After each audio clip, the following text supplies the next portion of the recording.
Welcome into the LSU Sports Insider podcast. Today is Tuesday, September the 3rd. I'm Zach Ewing with our LSU beat writers Wilson Alexander and Reed Darcey today in our Baton Rouge studios. Lots to dissect, of course, a couple days after LSU's season opening loss to USC. Fortunately, 12-team playoff, guys. Season's not over. Lots to talk about. It's not like 2003 where you kind of have to move on to other goals. Like it's still all out there for LSU. It definitely is still all out there, but this is a team with quite a few flaws that's going to have to get cleaned up if it's going to be able to actually contend for one of those 12 playoff spots. We think that they at least have a ceiling capable of getting there, to at least be in contention in November. Are you going to actually make the playoff? I had a lot of skepticism about that coming into the season, but I expected them in November to be one of those teams in the conversation. And now with this loss to USC, that's still possible. We saw them the last 2 years lose to Florida State and go on to have, solid seasons with 9 wins in the regular season both times and winning the SEC West and all that. But there's a lot to clean up for this team. Yeah, we'll talk about what went wrong. Also going to dig into some of Brian Kelly's post-game comments after the game that have garnered a lot of attention, of course, and much more as we kind of turn the page to Nicholls State and the rest of LSU's season. I want to let you know the LSU Sports Insider podcast is brought to you by Waste Pro. Tiger fans, if you're planning a tailgate or event, keep your guests comfortable with portable toilets from Waste Pro. Call 225-744-6400 and mention the LSU Sports Insider for a special offer. Got a quick word from Waste Pro and our other sponsors, and we'll be back with you in 60 seconds.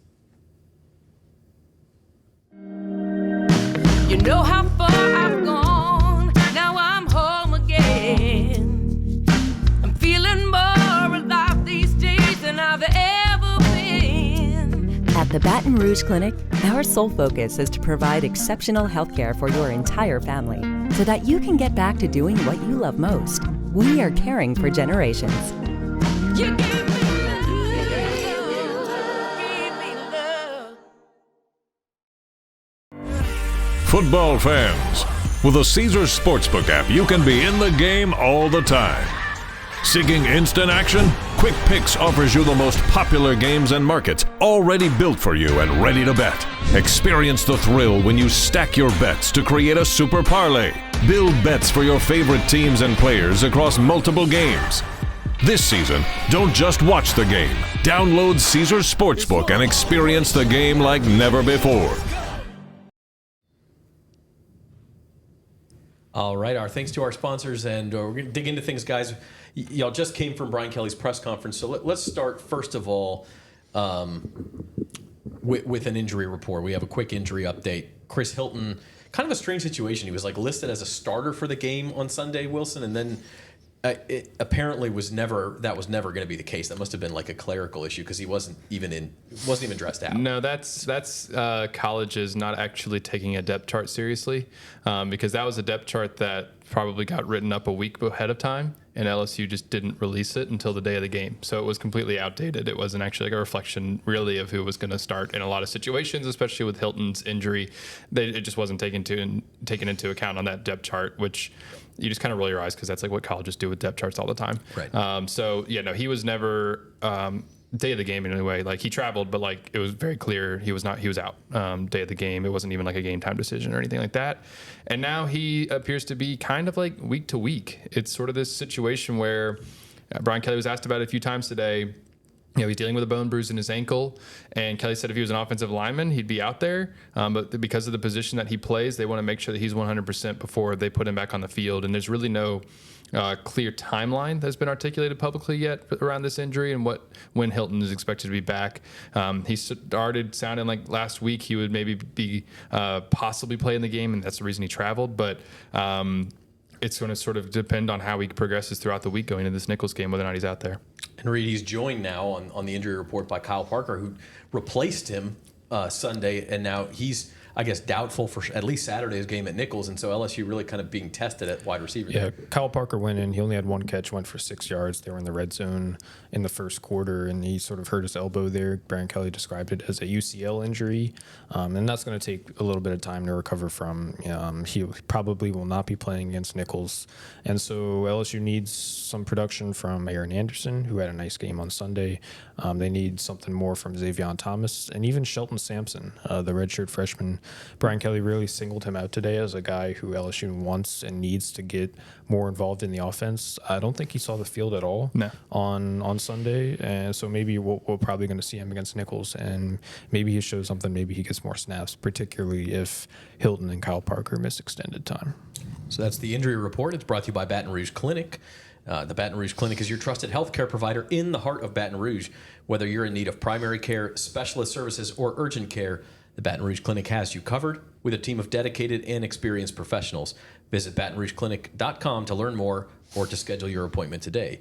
The Baton Rouge Clinic, caring for generations. So, guys, beyond that kind of housekeeping and injuries, and I mean, LSU's playing Nicholls this week. Probably not going to need those guys. Let's be honest. It's not about that. Let's kind of rehash what happened after the USC game. Brian Kelly, as everyone knows by now, banged his fist down on the table, got real angry. Wilson said, it almost seemed like he was angry with himself, but he also very much pointed the finger at his players and said they needed to finish. It's the same problem. I need to get it fixed. But, there was just a bunch of this almost unexpected vitriol from him, this outburst. Yeah, it was interesting. We've seen Brian Kelly now after 8 losses in his LSU career, and this was the angriest that we've seen him. I mean, the first words out of his mouth were, "This is the first time since I've been here that I'm angry at our team." And it took me aback. I was like, wait, did he really just say that he's angry at the team? Not angry like just with them or something, like laughing at you instead of with you kind of thing? It was that was kind of the sentiment throughout. He was really upset in particular by the 2 unsportsmanlike conduct penalties. One was on Kyron Lacey, the other on Major Burns. Kelly harps on all the time emotional control, and that was a moment when 2 of your veterans did not have it, and it cost them dearly both times. You also had the targeting call late in the game, although that really didn't end up making, I think, a huge difference in the outcome necessarily because USC was already in field goal range. So he was really upset with that, but he was also upset with, as he reiterated today, the inability to finish in a key moment. But that's something that falls on you as the coach. And Kelly, I think, today did probably a little bit more of putting that somewhat on him and the rest of the coaching staff. But yeah, for the first time, he was angry. You got more of the red-faced Brian Kelly that you used to see earlier in his career, and it's. It was a little bit surprising because we saw him last year after the Florida State loss. If you're going to compare these 2 season opening losses, not going to quite so much consider year 1 where that's sort of its own set of circumstances. But these last 2, last year, it was almost more despondent, and he was talking about this wasn't the team, it wasn't what he expected coming out of the gate. And you kind of got the same thing. It didn't match what he thought the way LSU was going to play in some scenarios. And now that's 2 years in a row where the expectations of what he thought maybe this team was going to be coming out of the preseason didn't match the reality of game 1. Yeah, and Reed, Wilson mentioned it, but he did take steps to backtrack today. But he was still pretty feisty out there for a Tuesday week of Nicholls State game press conference. Yeah, he was. And what he really wanted to clear up was what he said about Garrett Nussmeier. There's a quote that sort of got circulated a lot online about how he said USC quarterback Miller Moss outplayed Garrett Nussmeier. And he did say that. He did say those words. And it wasn't super really out of context. When we're listening to a press conference and that type of thing and we hear a quote like that, we try not to take it out of context, and put it out there because it can sort of get twisted and manipulated. But he did say that, and today he sort of kind of backtracked a little bit and said that he meant that in the context of the game, in that Miller Moss did more as USC's offense did more to beat LSU. So yeah, I thought, I'm glad Wilson's mentioned the word despondent when we were referring to last year's losses and losses the year before, because that's the same word that I was thinking of. When I think back to Ole Miss and Alabama and those losses last year, Brian Kelly he went into those post-game press conferences. He looked more dejected, I think, than anything. And not to armchair psychoanalyze the man, but this is the first time we've seen him angry, and just frustrated and just really tired of coming up short, especially in season openers, particularly when you have all these expectations and all this hope going in, and then that goes away pretty quickly, especially in a close game. So I think it was a side of Brian Kelly that we haven't seen yet in the last 3 years since he's been LSU's coach. And if LSU keeps going down this path, we might see it again. It also you mentioned like how, well, shoot, there was a thought that was in my head, kind of piggybacking off of that, and then it completely just slipped out of my mind. Well, let me ask you guys to continue to psychoanalyze, as you said, Reed, because that is what we're doing. Yeah. Is this the difference between last year when he's despondent and maybe that, I'm just trying to think in my head, is that because he looks at his team and says, man, we're just not good enough and this isn't going to be the year we thought, versus this year where he's angry because, dang it, I know we have the team to win this game and here we have thrown one away. Well, is that fair? It might be like a greater sense of urgency, you think, with this team? Remember, throughout the offseason, Brian Kelly has not backed away from the fact that year 3 is usually when his programs start to like really show up. Like he has said, like year 3 that's the time to start kind of like, really, I don't know, I might be paraphrasing him a little bit here, but sort of like that's when you start to judge us. Like he's had a lot of success in year 3 at his previous stops, and he has not backed away from this offseason saying that year 3 was when, he sort of expected this team, to be its most accountable team. He expected this team to be, more balanced than it was last year when it was so heavily skewed to the offense and the defense. And I don't think that I think one of the other things that made him so angry was he thought this was a team that was going to finish in the fourth quarter, and it didn't. But the thing is, and this was the point I was going to make a second ago, that's on him. Yeah. He's the head coach. And so it was odd to hear him sort of point the finger at the players a little bit more, and maybe he was trying to disseminate a message through the media to his team. We've seen other coaches did that. Nick Saban has always been really good at that. But to do it in such a way, I think it wasn't necessarily like well received publicly in that way, and it it ultimately falls on him. This is now 3 years in a row where LSU has not looked prepared for a season opener, and that's something that is, and in a big game too. And we're going to have kind of final thoughts and talk about where LSU season goes from here. But look, we did a post-game show on Sunday. We appreciate those of you who joined us, and go back and watch it. I think it was a lot of fun as Koki, Riley, and I, and then Reed joined also. But we got a bunch of comments that, BK's got to go and fire Brian Kelly. And look, he's won 20 games the first 2 years. We're not even close to that point. No. But I do think you saw a coach Sunday night and maybe again today who is, for the first time at LSU, starting to feel a little bit of pressure like, hey, it's time to get this going. No, it absolutely is. I mean, again, for like I said, for this being year 3, this being the year where maybe you're really starts to turn a corner, and instead you're having, like he said himself, the same problems over and over again in season openers, where they just aren't clean. But that goes back to him, and maybe there's something that he needs to reevaluate in the way the team is practicing in August. I don't know what it is, but it wasn't a good look for LSU to start the season this way. Yeah, Brian Kelly is big on consistency and accountability and building habits, right? And so he's sort of, from what he has said, he spent the first 2 years of his tenure here at LSU building those habits into his program, into his players, right? And so this is year 3, and those habits are supposed to show up. That trust you built over those 2 years are supposed to start showing up and yielding results in big, close, important games like this. And he said something very interesting today. He said, "Look, the game was tied with 18 seconds left, and LSU had a 4-point lead late in the second half. So why didn't they finish? We can pick that apart later on in the podcast. But I think he thinks they're just not quite there yet in terms of mental strength, consistency, and trust. I think it's more, what he's looking at is something a little more intangible, where we can break down some of the more tangible things that went wrong. Real quick, I think the problem is that maybe there was an assumption made that it would be there. Right. Instead of, and obviously you're not going to know that for sure until you actually play a game. But that was sort of the feeling that we kind of got, at least that I got over the last couple of days being in these press conferences, was like he thought that was all going to be there instead of maybe making sure ahead of time that it was. Yeah, and I mean, it is important to realize, and I mentioned this during the post-game show as well, but like there was 3 or 4 plays in that game where if they go differently, there was balls batted up in the air that just harmlessly fell to the turf. If LSU comes up with one of those, we're having a totally different conversation. They maybe won that game by 10 points. Yeah. But we're also still in this situation talking about a team that has clearly not reached a dominant level. Correct. Yeah, where you are kind of leaving things up to chance to a certain extent, and to execution in those key moments. And we were talking off air about the 3rd and 1 run play where they hurry up to the line, and you expect your offensive line to execute that play, and they didn't.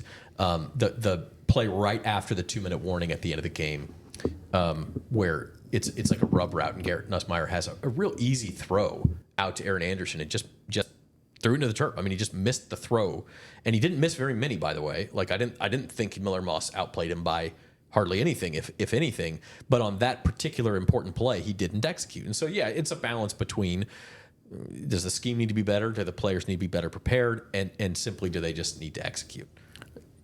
Real quick to the outplay thing, because I was sitting there in that press conference, and I will give Brian Kelly this one. I think that quote got kind of pulled. Like, yes, he said that verbatim, but it was sort of like it was in an answer to a question really about like the defense, and he was just sort of like listing things off. He's like, yeah, their quarterback played well. He kind of outplayed our quarterback, and he blah, blah, blah, blah, and like kind of kept going on and on and on. It wasn't like it didn't, I don't know, in the moment to me did not feel or sound like a knock on his own quarterback. Take that for what you will. But what was the question? The execution. Yeah, I mean, it's a balance, right? Yeah, they thought that they were going to have a strength on the offensive line that did not necessarily show up in the run game in this game, which I think really was apparent on that 3rd down and 1, where they handed the ball off, very basic inside run to John Emery, and the play just got stuffed. And then, execution, actually drew up a pretty good play there on that 2nd down. It was 2nd and 8 from the 14-yard line, back in the red zone, an area where LSU struggled in this game to execute. And Garrett just missed the throw. He said after the game, he's like, that is going to stick with me for a long time. He's going to be replaying that one over in his head, because Aaron Anderson catches that, he's got space to work with. At least set up a more manageable 3rd down, if not pick up a 1st down or score. Keep the clock running. All those things. And yeah, you just saw in the red zone in particular, LSU struggled to execute. Opening drive of the game, they're down there in the red zone. Brian Kelly ends up going for it on 4th and 3, and USC sends a blitz. LSU doesn't pick it up. Garrett has to spin away and just throw the ball away, and really didn't have a play. And those are some areas where they're going to have to get a lot better at execution in the red zone and having a consistent rushing attack. Yeah, and Zach, it's a shame that throw that Nuss made to Aaron Anderson, it's a shame that it sort of ended that way, because I thought Nuss was phenomenal in this game. I was really impressed with how comfortable and confident he looked and how in command he was of the entire offense, especially in the first half. Like, his throws were on the money, and even late in the fourth quarter. I mean, that drive before he had the sort of misfire to Anderson, he rolled out left and had a beautiful throw. It was awesome. Beautiful throw to Aaron Anderson, 41 yards. I mean, that was a fantastic play, and it sort of saved LSU's drive in order to even get them into that position. Yeah, it was on 3rd down to try to score late. So I thought he was phenomenal. And then after that play, the 41-yard play, he threw a great back shoulder throw to Xavier Thomas, put it right on the money, right on the sideline where only he could get it. That's where that throw needed to be. And so I thought Nuss played a great game. LSU didn't lose because of him. I think it more so lost because the offensive line couldn't do enough in the run game, and the run game wasn't consistent enough for you to really lean on it enough as much as they wanted to in the second half, and the offense fell short. So I think that's probably the main reason why LSU sort of fell short. Yeah, and that's a good point to transition on, because I think if you're talking about reasons to be hopeful going forward, Garrett Nussmeier is at the top of the list. I thought he played really well. We can nitpick. Yeah, I mean, was he perfect? No. Is he going to win the Heisman? No. But if you don't judge by that standard, he was very good, and he's good enough for LSU to win a lot of games this year. Okay, so we pick a star player after every game, and the star player segment is proudly sponsored by Waste Pro. Ensure your tailgate or event is a hit with clean and convenient portable toilets from Waste Pro. Rent yours today. Could have picked Nussmeier. Thought about it. I know, Reed, you had kind of voted for him. We ended up going with Savion Jones, who I thought had a really good day. I mean, probably LSU's best defensive lineman. He had 2 sacks, pass deflection, 5 tackles, I think it was. He had one of those on 3rd down where he batted a Miller Moss pass up in the air that, really 4th down. That was the turnover on downs. Very nearly a fumble recovery, and instead of, had that been a fumble recovery, LSU may have scored on the play, or at least had the ball in plus territory, and instead they had a unsportsmanlike conduct on the same play and ended up getting their drive backed up to the 21 and didn't punish USC at all for failing on 4th down. So anyway, that's off topic, but Savion Jones really, really good. And it wasn't just that he played well, which obviously he did. It was the fact that he started to meet, in a big picture sense, some expectations that people have had for him for a year and a half now. Where last year, coming into the season, we've talked about this a lot. Brian Kelly says he's going to have a monster season. It doesn't come to fruition.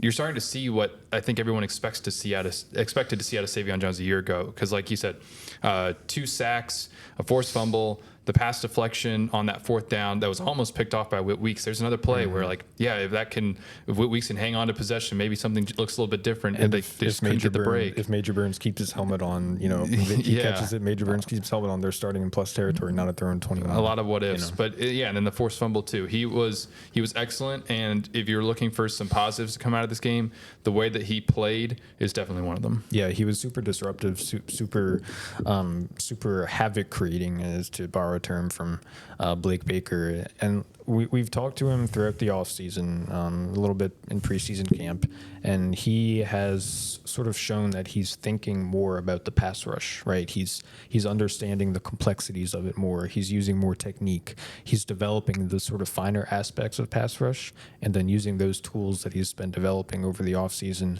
to really marry that with all the physical gifts and all the talent he has that Brian Kelly pointed out last year around this time, and that what he said, NFL scouts were asking LSU about him, like trying to see what kind of guy he was based on all the physical traits and the talent that he has. So yeah, we're finally starting to see that. If he can continue that, then it's obviously a huge development for LSU's defense to have that consistent, solid pass rush presence off the edge. They didn't have it last year. They could have it this year, and that could be huge for a defense that really wants to create pressure. You're watching the LSU Sports Insider podcast. We're on the LSU Sports on NOLA.com YouTube channel. If you're listening on the audio podcast and you'd like to see the video version, head on over to that LSU Sports at NOLA.com YouTube channel. Trying to grow that channel, so hit the like button, subscribe to the channel, hit the bell for notifications. Leave your comments and let us know what you think. I know plenty of you did on Sunday night, but now that you've had a couple days to cool off, let us know as well. And Reed, one thing we talked about on Thursday's podcast leading into this game were keys to the game. And one of them was creating some havoc with that defensive line. I think LSU accomplished that one for the most part. So we want to revisit these. And the keys to the game are proudly sponsored by Associated Grocers. Join our team and support the success of local independent retail grocers. Apply today for available positions at Associated Grocers. The other key to the game we talked about was kind of dominating the offensive line. And that's, Wilson, you touched on that. It's like, okay, so they tried to establish the run in the first half. Didn't do a great job of it, but I think to LSU's coaching staff's credit, they continued with it in the third quarter. They had the big touchdown drive where John Emery had 55 yards in one drive, or 55 rushing yards for the whole team maybe in one drive. And it was, really looked like they were going to take control of this game and start to lean on that USC defensive front. And then it just kind of stopped. We talked about the 3rd and 1 play. There was a couple of other plays where, it just didn't keep going the way you thought it would. No, certainly not. To retrace on this for a second, rewatching the game, yesterday, the ESPN copy, Holly Rowe, the ESPN sideline reporter, comes right out after halftime saying LSU's coach, Brian Kelly, tells me, like, they're going to try to establish the run. They want to exert their will on the line of scrimmage. That sort of set the tone for how you should watch the rest of that second half, because LSU clearly was trying to run the ball. And you look at first down play calling in particular as a way to illustrate this. In the first half, it was very balanced. 9 running plays to 8 passing plays on first down. Second half, 8 running plays to 3 pass plays on first down. There was another pass play on first down, but it was like the Garrett Nussmeier's very last throw when you're having to throw the football with 8 seconds left. So I don't really quite count that as much. They went so much into trying to run the football. And you can see why they would continue to try to do that. Like you said, you had a lot of success in that spurt in the third quarter. The problem was, you have that touchdown drive. You continue with the same philosophy. The very next drive, you have to punt. They get the ball back after the turnover on downs. Very first play is a run up the middle to John Emery that loses 5 yards. Garrett Nussmeier throws a pass to Kamori and Pimpton to get them back to 3rd and 1. They go hurry up, try to, as Garrett said, most of the time, we was asked about it after the game. He said most of the time that works. It didn't there. The play just got blown up. It was stuffed for either like a 1-yard loss or at least no gain. And LSU has to punt right back. 3 plays later, USC takes the lead. They were trying to. I don't have a problem with them trying to establish the run, exert their will, and continue to maybe try to do that after you had success in the third quarter. Maybe you're starting to see USC wear down, and you want to be a team that's going to run the football. Like, LSU doesn't need to get away from this the rest of the season. They just need to execute it a lot better, because this team is not going to be good, and this offense won't be good if they can't run the football. They have to be able to do that, because Garrett Nussmeier, though, in this game, I think in some critical moments could have carried you more than you let him do. Like on that 3rd down, put the ball in your quarterback's hands, or maybe come up with something more imaginative. And that's what Brian Kelly said today when he was asked about the run game was, I think in particular, like that 3rd and 1 play, be more creative. And tied to that creativity and sort of just this overall philosophy of the play calling in the second half, he said how he and Joe Sloan have already talked about the way that Kyron Lacy didn't have a catch in the second half. In maybe those moments, like on a 3rd and 1, or when you're back in the red zone, again, late in the game, they, I think, recognize moving forward, and hopefully we'll see a change in this regard. Realize the ball has got to get to your best players like Kyron Lacy and Mason Taylor, who were having great first halves and then disappeared in the second half. That has to change a little bit, because they didn't adjust when it started to become clear that maybe this wasn't working, and then they weren't necessarily as innovative and creative in their play calling, even when they were trying to stick to the run. The run game looked rough in the first half. It wasn't working really at all. And then they come out in the second half and they really doubled down on that. They say, we're going to run the ball. And like Wilson mentioned, they doubled the rush attempts on first down that they did on pass attempts in the second half. And that worked at times. Again, John Emery broke a couple decent runs, but LSU couldn't trust its run game. It didn't come through for them when it needed to the most. And I think that was the most surprising thing about it, because LSU sort of telegraphed all week, starting with what Will Campbell said on Tuesday. He said, we're going to run the ball. That's what we want to do. That's what we want our identity to be. We're not trying to hide that. It's no secret. That's what we want to do. And then, you mentioned, Wilson, what Kelly said right before halftime. He said right before kickoff, right before the first half, he told the ESPN broadcast that, hey, our offensive line is the strength of our team, and we're going to trust them and lean on them and count on them, and we're going to ride them, and we're going to run the ball, and it's going to work out great. And it didn't. The offensive line didn't get much push. So that was the most surprising thing to me about this game, was just that LSU couldn't run the ball. Their pass. Sorry. Yeah, the pass pro. The pass pro was good. Great. Like Garrett Nussmeier was comfortable all game. I don't think he was pressured much at all. He was able to do what he needed to in the pocket, but they just could not generate a push up front. And a lot of the run plays were like between the tackles. I would have liked to have seen them like try to get out on the perimeter a little bit more. There was a few nice toss plays, stuff that I remember seeing them do back in the preseason that got Will Campbell pulling out on the edge.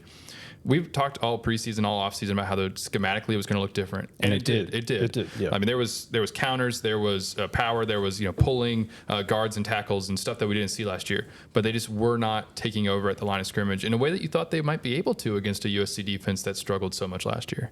Yeah, I mean, you got to give USC some credit, but I'm with you guys. It wasn't a weakness, but they needed it to be a strength, and we call this key to the game. It's key to the season. I mean, they need that offensive line to be a strength of this team. 3 yards rushing in the fourth quarter. Yeah, can't happen. Carries. It can't happen.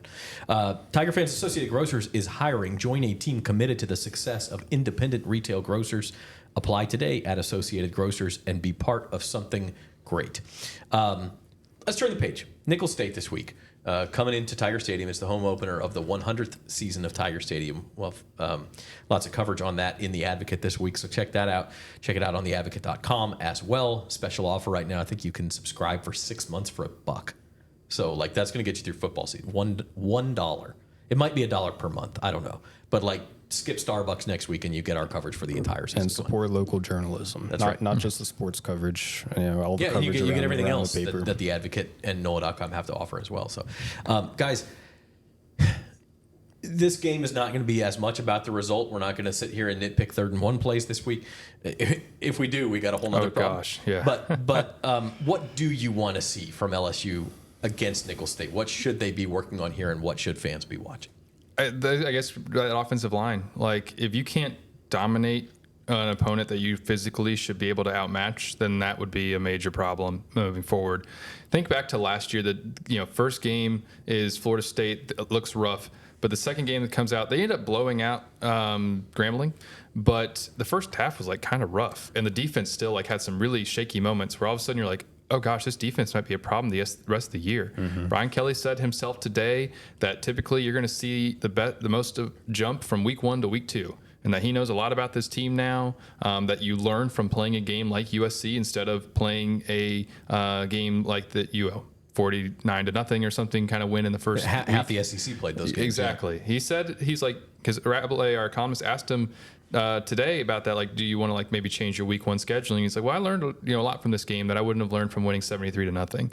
So he expects them to make a jump from week 1 to week 2, and that needs to start up front on the offensive line. They've got to be able to exert their will, run the football at will. I think I really want to see them dominate up front in the run game, and then some other like sort of small things, because this defense has some stuff it really needs to clean up in this secondary, in particular. The safety play has to get a lot better. USC had 12 pass plays over 15 yards, but I don't think anything that we're going to see against Nicholls, and frankly anything that we're probably going to see over the next month, is going to tell us whether or not the pass defense has improved going into the Ole Miss game. But to the extent that you can, we need to see the safeties play better. And then I guess some other small stuff, like they're talking about getting Shelton Sampson more involved. Let's see how that goes.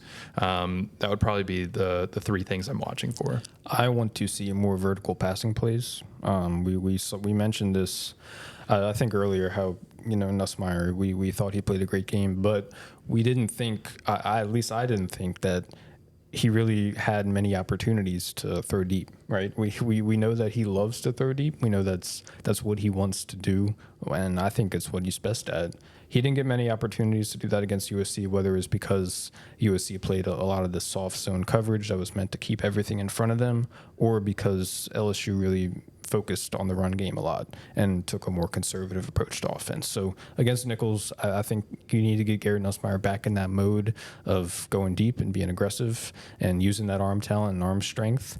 And Nicholls offers a good chance for him to do that. So maybe if you do establish the run, break off a few runs, maybe you play action, open up into a deep shot down the field to Aaron Anderson or whoever, CJ Daniels currently see. It's just I want to see that element of the offense added back into the fold, because I just want to see Nussmeier use his arm talent and use his arm strength to LSU's advantage. I would like to see some play action shots. Yep. That would be nice. Like you said, that was missing. I do think you have to kind of take what the defense gives you in a lot of ways. And honestly, I was kind of pleased to see Garrett do that at times against USC, instead of like trying to put a ball into tight coverage and take too much of a risk. Yeah. A turnover in this game, obviously he threw a pick, but it was at the very end. Like, it would have been killer in a game like this. And so I thought it was some nice growth that he didn't try to do that, or he sort of took what the defense gave him. But like you said, moving forward, they've got to be able to push the ball vertically. Mm-hmm.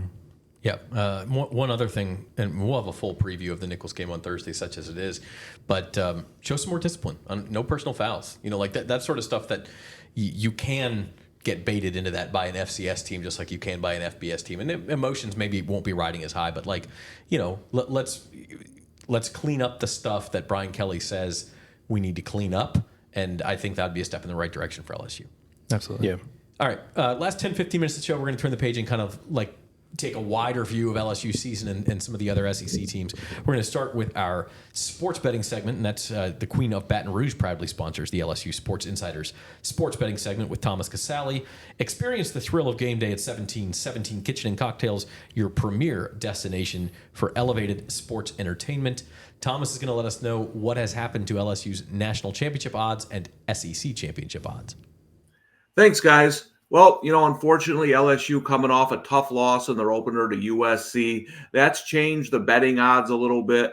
I was keeping track of the odds during the game. Credit to DraftKings. They actually keep their college football futures odds up during games. Most books do not. So LSU entered the game 20-1 to win the national championship. And there was a time actually in the second half when LSU looked like they were taking control against USC that it dipped to 18-1. But then after the game, we saw those odds move to 30-1, one loss. The LSU can probably afford one more. I don't think they get in with 3 losses. Odds to make the playoffs weren't up yet, but interesting, SEC to win the SEC, those odds haven't changed because USC wasn't a conference loss. They're still 11-1, but just my 2 cents.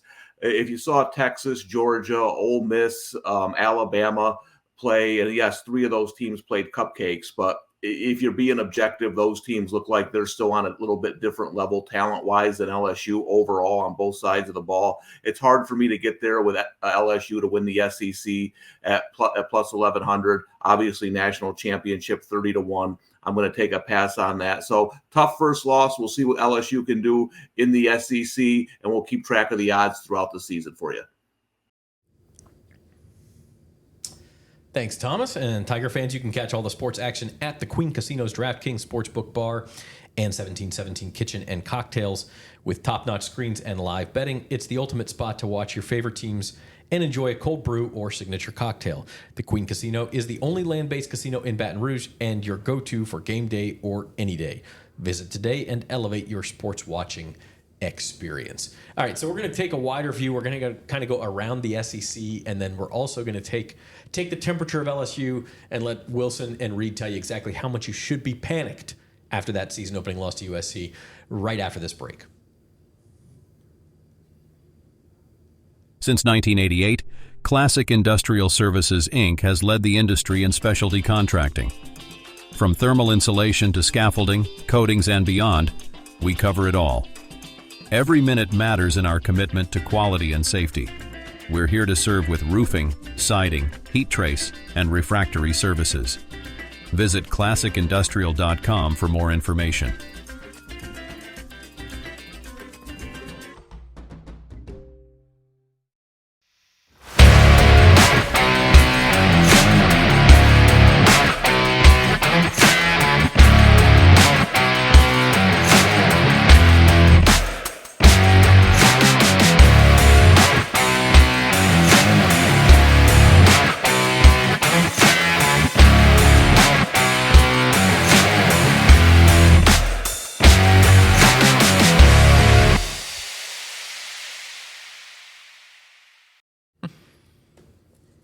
All right, welcome back to the LSU Sports Insider for Tuesday, September the 3rd. Hope everybody had a good Labor Day weekend. We are kind of turning the page from USC and going into week 2 and LSU's matchup with Nicholls State, their visitors from Thibodeau. Kind of cool, by the way, just as an aside, that they play all these in-state teams. They've kind of checked the box.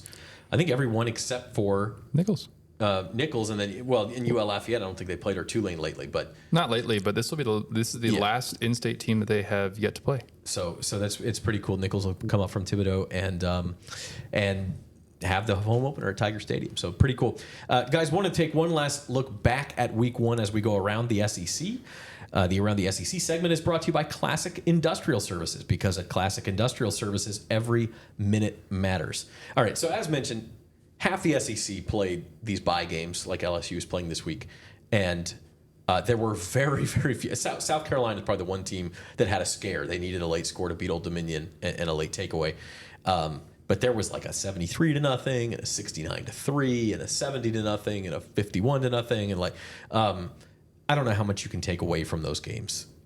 Very little. Maybe if you sat and watched them and parsed out individual plays and things, you could. But from our perspective, the SEC played 4 really big games and lost 3 of them. LSU lost, Texas A&M lost to Notre Dame, and Florida lost to Miami. The only victory was Georgia over Clemson.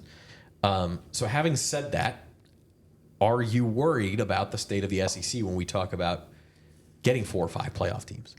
No, not really, because a lot of the teams that would really be in contention for those 4 or 5 playoff spots played, like you said, those sort of cupcake openers, other than Georgia. I mean, Alabama is one of the ones that I think will be in the mix. Ole Miss, Tennessee, Missouri, Texas. Those probably are the teams. Yeah, maybe. I would still put Oklahoma probably on the bubble, but they would be, I think, a team you have to say could potentially be in the mix. And they all played so many of those sort of games where they blew the doors off of an inferior opponent that I still wouldn't worry about the state of the SEC at this point in the season. Hey, Vanderbilt. I mean, come on, Vanderbilt went and beat Virginia Tech. It was a big win. Might have been the SEC's biggest win if you consider, Georgia. Everybody expected them to win, and they did. Okay, but yeah, Vandy. Georgia looked terrifying. They probably looked better than I expected them to look. A&M, I was impressed by their defense. Thought their defense looked pretty scary. I can't imagine when LSU is going to have to go on the road to play them. That's going to be a difficult game and a difficult road environment. It's going to be tough for them to win that game. And we also haven't talked about Florida. It's going to be like a rough season for Florida. They've got a cupcake this week, but then that's probably their last cupcake of the season. It's going to get tough. It's going to get tough for them. Well, Florida State won't be as challenging as they coming into the year. You talk about which one of those programs is lower down in the vibe check this week between Florida and FSU. It's pretty low. Oh gosh, I mean that would probably. I would. It's hard not being like plugged into those programs to really think to know it, but like I would think that Florida's probably lower. Florida State's still coming off a undefeated regular season. I know that they're like still depressed and like very reasonably so about not making it into the playoff, and that seems to be spilling into this year. Which again, like I don't blame you one bit, but Florida's going on like they're in a state that they have not been in maybe like ever. I mean, Florida State's is on the verge of a fourth straight losing season for like I can't remember. Crazy. It's been a very long time, or maybe ever. It's something crazy. They haven't had two or three straight losing seasons since like the 50s or something crazy like that. Yeah. Don't quote me on that, but it's something crazy. We unfortunately don't know those numbers off the top of our head, like but I would think Florida's probably even lower right now than Florida State is, because Florida State at least is like had recent success. The only thing about vibes is I'll say Florida State probably came in thinking it was going to be another 10-11 win season, and now here they are. Not only 0-2, but 0-2 in conference play. Like they're really in trouble. So that's not and there's a fan who's committed to eating something pretty disgusting. Yes, yeah. Listen, the dog poop fan, you got to do it, man. You put it on the internet. Yeah, internet is forever. If you don't know what I'm talking about, just search it on X or something. Yeah. You'll find all sorts of so in the SEC, I guess the answer has to be Vanderbilt if we're talking about a team that surprised you or impressed you more. It has to be Vanderbilt or Georgia, right? Yeah, Diego Pavia, hope I'm pronouncing that correctly. He looked really good. Quarterback transfer for Vanderbilt. It was an impressive win. It came down to the wire, and they really gutted it out. So I'm not saying that Vanderbilt's going to contend to win the SEC or anything, but good for them. Good for them to get a big non-conference win and to get something to be excited about. Start the season. Well, obviously, we have a much better sense of all these teams come November. But, at the start of the year, you look at LSU's schedule, and Vanderbilt's in the second to last game of the regular season. You think, oh, okay, well, that's nice. They can sort of tune up for Oklahoma with the Vanderbilt game. All of a sudden, you see that one game, and it's like, well, maybe Vanderbilt will actually be more formidable than we assumed coming into the year. Who knows? That's so long away. You don't want to overreact to week one, but Virginia Tech is a team, they brought back a lot of experience.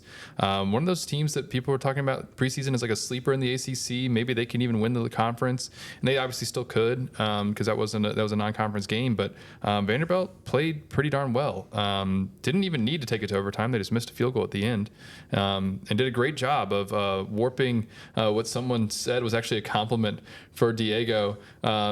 He thought that somebody called him poor man's Trace McSorley, and the quote is actually very complimentary. Of his talents, and so good job for Vanderbilt for turning in some bulletin board material that didn't actually exist. That's an old trick in the playbook. Although Vandy could find plenty of disrespect if they looked for it, right? Listen, Vandy's not. The rest of their non-conference schedule is very manageable. Like they'd probably go 4-0 in non-conference at this point, and then could you make a bowl game at Vandy? You got to pick off 2 SEC games. Like it's certainly not impossible. I don't know exactly who they rotate and play, but if they play a South Carolina or an Arkansas, Mississippi State, two SEC wins are out there possibly. Yeah, potentially. Mm-hmm. So go Doors, anchor down. Good win for Vandy. Today's episode of LSU Insider is brought to you by Classic Industrial Services, proudly serving Louisiana and the entire United States with high quality scaffolding, metal siding and roofing, steam and electric tracing systems.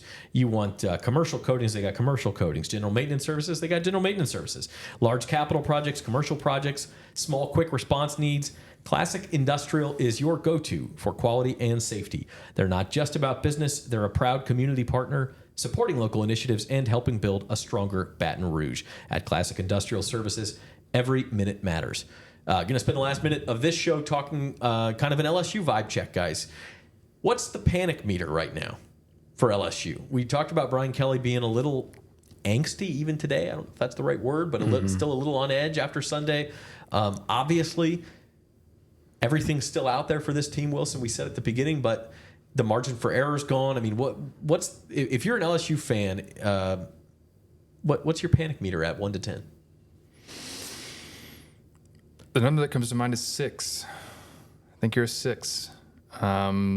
Because, yeah, you can still go and have a fine season. But I, just from my perspective, thought this was a 9-3 team coming into the year. And whether or not it went 8-4 or 10-2 was going to depend on how it played in close games. Right off the bat, you have a close game and you did not finish. And the Ole Miss game is going to be really tough. What USC was able to do to LSU's pass defense makes me terrified about what Ole Miss could possibly do to LSU's pass defense on October 12th. They're going to have to get a lot better in that regard.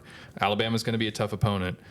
They've got, at Texas A&M, that's not going to be easy. Oklahoma in the year, that's not going to be easy. All of a sudden, this was a game that was winnable. And when you're a team that is not at a dominant level, like a Georgia was against Clemson, that wasn't a good sign. I think it's probably a 6 for the season as a whole, and probably about similar for just sort of the state of the program. You don't want to, you don't want to overreact to a loss because 3 years in a row they've been in this position, ended up 9-3, and had even other chances within those years to do a little bit more than they did, but because it's now 3 years in a row being in the same position, sort of big picture of the program, I think you're kind of like a 5 maybe, but oh my god, where they head, where they headed right now? It's like they got to start. This stuff can't keep happening year after year. I think I'll go 7.5 because LSU fans, they don't want to see the program plateau, staying at 9 wins for 3 years like this. And if you want to make the playoff, you probably need to get to 10 wins. And if you want to get to 10 wins, you only have room for one more loss. So that means between Ole Miss and Alabama, Oklahoma and A&M, you need to win 4 of those games. And that means you can't slip up anywhere else. Exactly. Yeah. Can LSU do that? Maybe. It's still on the table for them to make the playoff, but losing this game to USC makes it 10 times harder. So that's what you're looking at. You're looking at a season, say they take care of business against everyone else, and then maybe they win 2 or 3 of those games, of the sort of 4 we singled out. You're on the outside looking in at the playoff, and LSU fans have to decide whether that's a good season or not. Yeah, I mean, part of it is high expectations. It's not. Yeah, yeah. That's definitely part of it is when your expectations are as high as. And look, they went and paid Brian Kelly $9 million a year and brought him in from a big time program because they thought he could meet those high expectations. And so you don't want to overreact to one game, of course, but.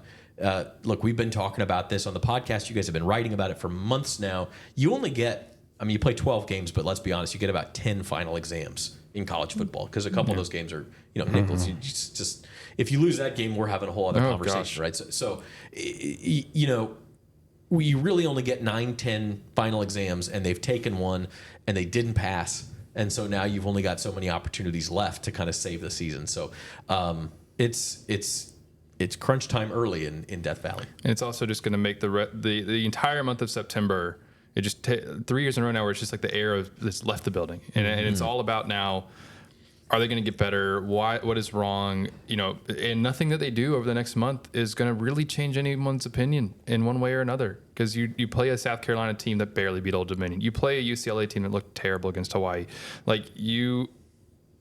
It makes the Ole Miss game in particular just absolutely massive. LSU should be at that point 4-1, hosting what will likely be a similarly top 10 ranked team. LSU won't be. I don't think it won't be a top 10 team, but Ole Miss will be if they do everything they need to do and continue to look good. And then that's when everybody will kind of have another chance to. That'll be that next exam. That'll be the next chance for LSU to show did these things that looked bad against USC in week 1, were they able to get them cleaned up? And can they start to win some of the big games on their schedule, which they haven't consistently done over the last few seasons? And by the way, Zach, week 1, 2025, LSU goes to Clemson. Doesn't get much easier. Maybe they schedule a week 0 game with a cupcake opponent just to ease in and break the streak. Too late for that now. That 25 schedule's set, man. Yeah, interesting. I guess so. It is an interesting discussion. Maybe we should get into it on Thursday, whether their scheduling philosophy ought to change going forward, and they should have that cupcake game first, given what's happened the past few years. Yeah, I think you can go both ways. You can ask Rab about that. He's going to have a column up on that this week. So, well, I won't be in Thursday's pod, so I'll share my opinion now. Is don't shy away from playing those games. It is going to be really interesting to see as we move into the 12-team playoff era. Does the committee reward you for playing these types of games, or are you better off just scheduling the cupcake and getting your wins up and just really trying to be ready for conference play. I think that the committee should take all this into account and like actually reward those teams that play these tough games, because we don't want to see them go away. And also the thing is, like, just play better. Go and win the game. I mean, that's the thing. It's like, don't stop scheduling them. Just get to a point where you're winning them. I mean, that's the thing. We see the top. LSU wants to be consistently one of the top teams in the country. The top teams in the country schedule these games and they win them. That's all. It's a gamble, right? Like, they were in Las Vegas, and a lot of people go home from Las Vegas with nothing in their pockets, and that's what happened to LSU. But it does happen where if you win that game, it's a big boon to your season too. So LSU back home, so are we, and we will be back with you on the LSU Sports Insider podcast on Thursday. We appreciate you joining us.